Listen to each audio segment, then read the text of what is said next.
Shalom, shalom, shalom. First and foremost, all praises and double honor is due to Yahweh, Bahashem, Hamashiach, wa Malak Yahushai. Secondly, this is Brother Yardan, WFI Detroit, coming back at you with yet another cold cut. Today in this cold cut, we're going over Sirach, the 3rd chapter, and breaking it down through the spirit and power of Yahweh, Bahashem, Hamashiach, wa Malak Yahushai. Alright, we're going to go straight into it. Sirach chapter 3, verse 1. Hear me, your father, O children, and do thereafter, that ye may be safe.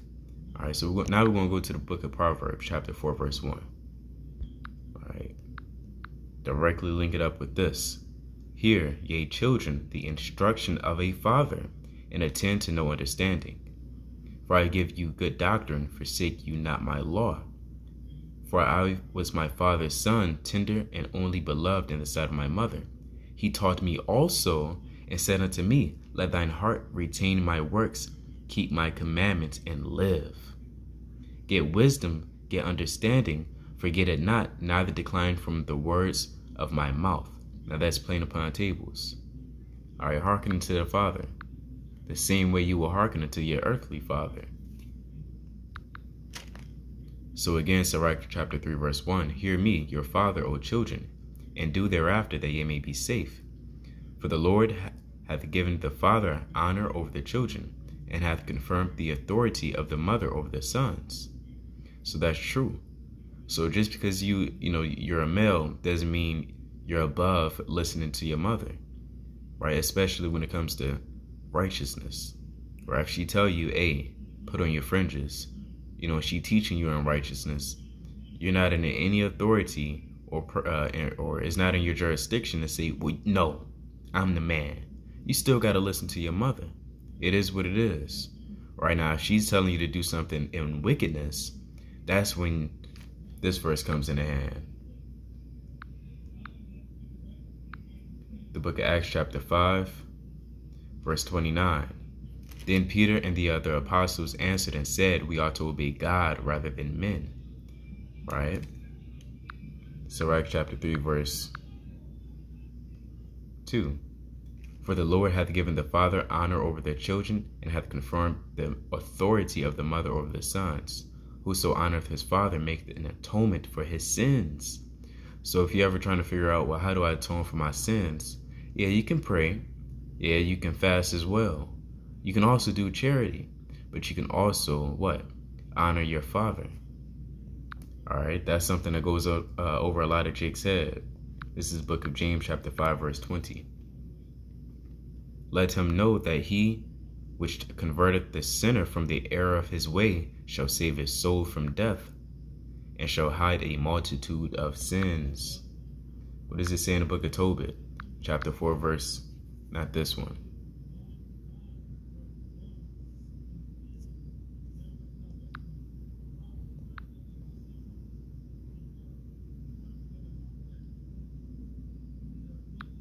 It's going right over my head.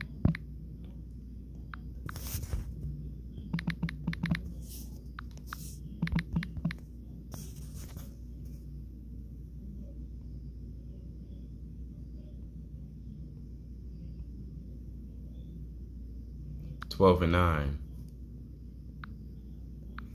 For alms doth deliver from death, and shall purge away all sin. Those that exercise alms and righteousness shall be filled with life. All right, even Paul wrote about it in the book of 2 Corinthians. It's like here, 1 Corinthians.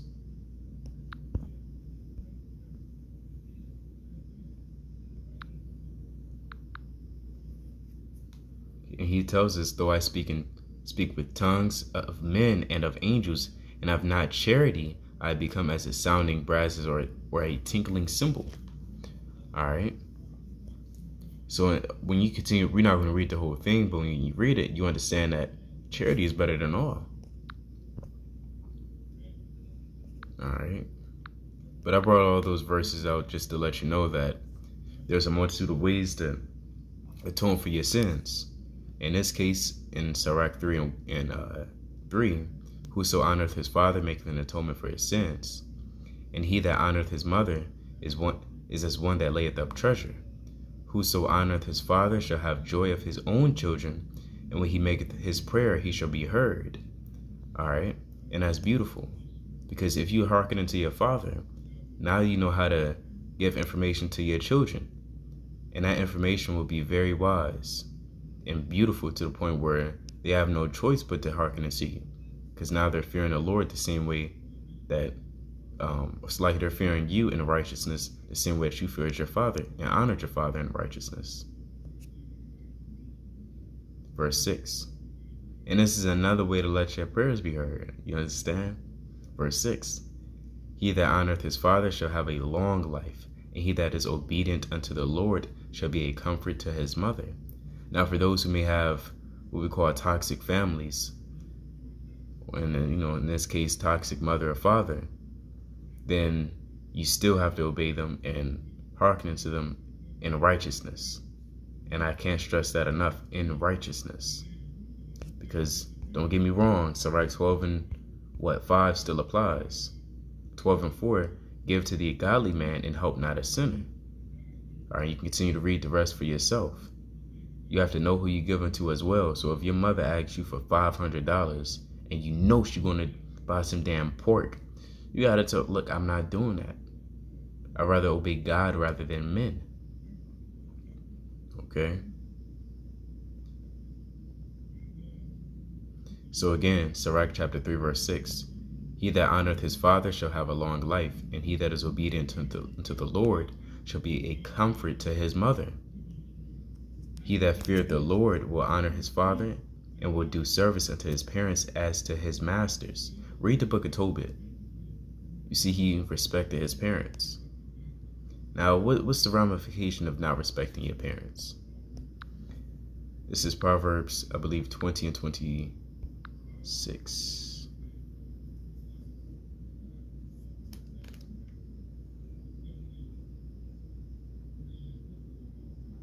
And 20. Whoso curseth his father or his mother, his lamp shall be put out in obscure darkness. So the Most High can even take you not only out this life, but he can also remove that spirit of understanding from you if you disrespect your parents.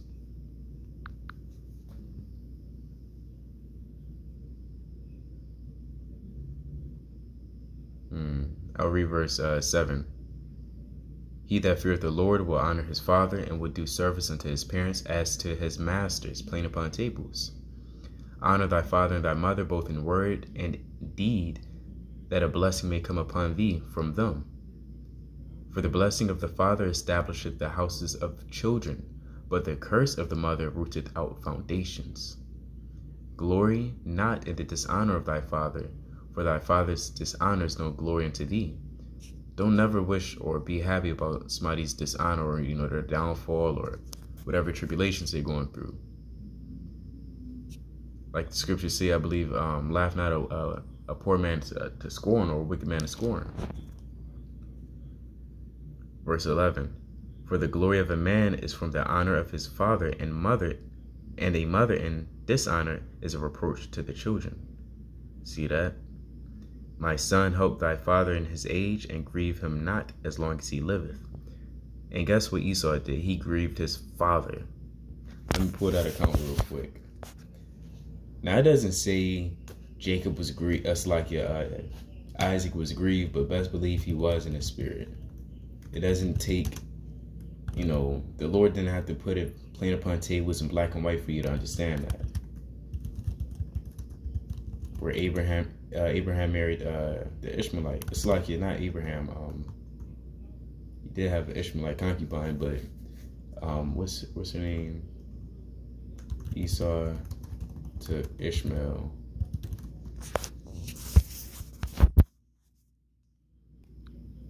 Genesis 28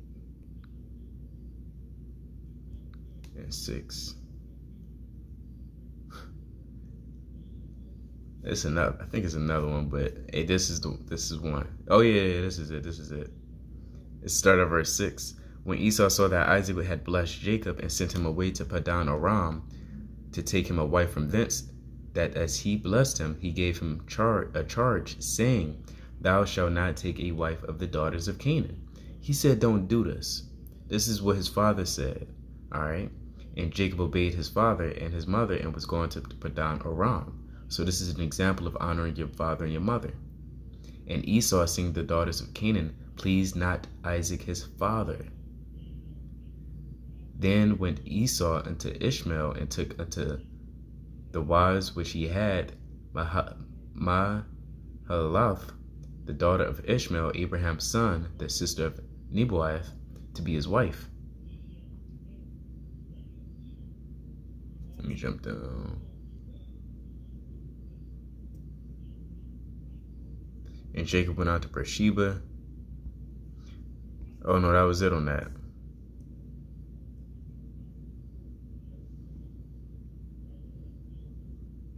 See that? And Esau, seeing the daughters of Canaan, pleased not his father Isaac. Pleased not Isaac his father. So you should want to please your father and your mother in his life. We just read that in Sirach 3 and what? Honor thy father and mother both in word and in deed. It's like it and deed, that a blessing may come upon thee from them. So he got mad because he was always a hater, but he was hating on a blessing. Then he went out of his way to do something contrary to what he said. And brother, you're still not getting a blessing, right? You adding sin into sin pretty much. That's the same way of same mentality, just adding sin into sin, doing wrong upon wrong, wrong upon wrong. Same concept. Let me go back to where I left off.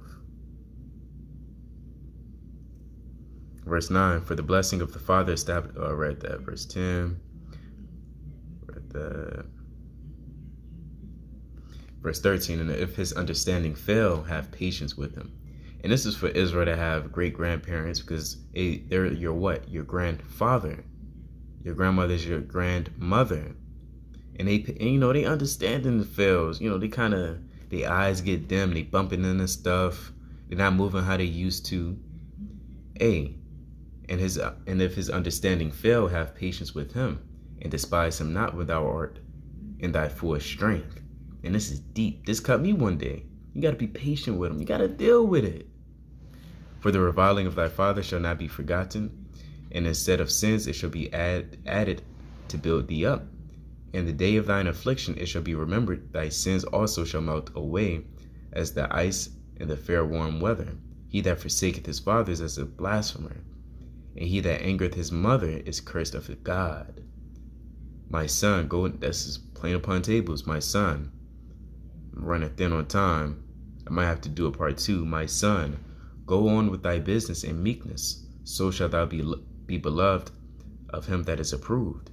The greater thou art, the more humble thyself, and thou shalt find favor before the Lord. Many are in high place and of renown, but mysteries are revealed unto the meek. Plain upon tables. Mysteries are revealed unto the meek. That's Matthew the 5th chapter. For the power of the Lord is great, and let me get it real quick since I said it. The book of Matthew chapter 5 verse 5.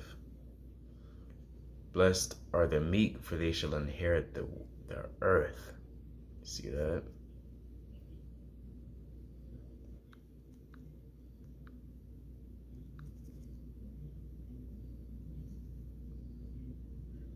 Verse 20, for the power of the Lord is great, and he is honored of the lowly. Seek not out the things that are too hard for thee, neither search out the things that are above thy strength. Right? The Lord gave you a certain amount of knowledge. Don't go above that knowledge. Verse 23, be not curious in unnecessary matters, for more things are shewed unto thee than men understand. You already understand a hell of a lot. There's no need for you to try to figure out what the Most High is wearing right now. What is he looking at exactly right now? What is he thinking? Don't worry about it. Verse 24, for many are deceived by their own vain opinion, and an evil suspicion hath overthrown their judgment. Right? Evil suspicion can overthrow your judgment on damn near anything, any situation. Verse 25, without eyes thou shalt want light. Profess not the knowledge, therefore, that thou hast not. Don't profess knowledge that you don't have in, that the Lord didn't give you. Verse 26, a stubborn heart shall fare evil at the last, and he that loveth danger shall perish therein. An obstinate kind of obstinate heart shall be laden with sorrows, and the wicked man shall heap sin upon sin, as Esau. Verse 28, in the punishment of the proud there is no remedy, for the plan of wickedness hath taken root in him, Esau. The heart of the prudent, in other words, the heart of the wise, that's a synonym of the word prudent. The heart of the prudent will understand a parable, and an attentive ear is the desire of a wise man. Beautiful verse. Verse 30, water will quench a flaming fire, and alms make an atonement for sins. Verse 31, and he that requireth good turns is mindful of that which may come hereafter, and when he falleth, he shall find a stay. So Abba Ratazah Israel has been edified through the spirit and power of Yahweh Hashem Yahushai. He came across a precept that the Most High wanted you to see today.